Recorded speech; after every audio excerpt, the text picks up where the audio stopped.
যুক্তরাষ্ট্রের বিমানবন্দরগুলোতে অভিবাসন অভিযান জোরদারের খবরে বিদেশি নাগরিকদের মধ্যে বাড়ছে উদ্বেগ। ফ্লাইটে ওঠার আগেই জনস হপকিন্স বিশ্ববিদ্যালয়ের এক গবেষক গ্রেপ্তারের ঘটনা সেই উদ্বেগ আরও বাড়িয়েছে। বিশেষ করে ভিসার মেয়াদ শেষ হওয়া ব্যক্তিদের ওপর নজরদারি বাড়ছে বলে জানিয়েছেন আইনজীবীরা। তাহলে বিমানবন্দরে ভ্রমণের সময় কারা ঝুঁকিতে পড়তে পারেন, আর ভিসা ওভারস্টে করলে কি হতে পারে, চলুন জেনে নেওয়া যাক। যুক্তরাষ্ট্রের বিমানবন্দর কেন্দ্রিক অভিবাসন অভিযান নিয়ে নতুন করে উদ্বেগ তৈরি হয়েছে। দেশটির অভিবাসন কর্মকর্তারা এবার জনস হপকিন্স বিশ্ববিদ্যালয়ের এক গবেষককে বিমানবন্দর থেকে গ্রেফতার করেছেন। তিনি একটি অভ্যন্তরীণ ফ্লাইটে ওঠার প্রস্তুতি নিচ্ছিলেন। গ্রেফতার হওয়া গবেষকের নাম ফাতিমা আমেকা। তিনি ক্যামেরুনের নাগরিক এবং জনস হপকিন্স ইউনিভার্সিটির ব্লুমবার্গ স্কুল অফ পাবলিক হেলথে কর্মরত।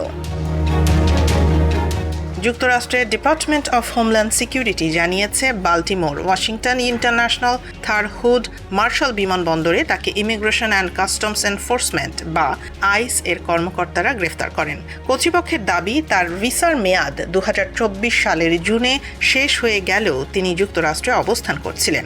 বর্তমানে তাকে আইস হেফাজতে রাখা হয়েছে এবং তার বিরুদ্ধে অপসারণ বা ডিপোর্টেশন প্রক্রিয়া চলবে।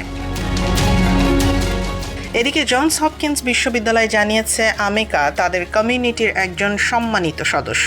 বিশ্ববিদ্যালয়ে তার পাশে দাঁড়ানোর জন্য প্রয়োজনীয় সহায়তার ব্যবস্থা করছে।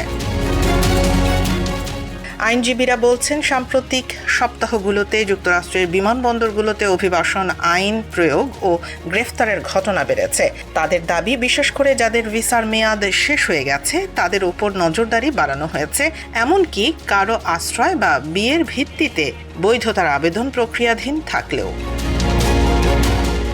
গণমাধ্যমের প্রতিবেদনে বলা হয়েছে, বিমানবন্দরে আইস ও পরিবহন নিরাপত্তা প্রশাসনের মধ্যে সহযোগিতার বিস্তারের ফলে মেয়াদ উত্তীর্ণ ভিসাধারী বিদেশি নাগরিকদের গ্রেফতারের ঘটনা বাড়তে পারে।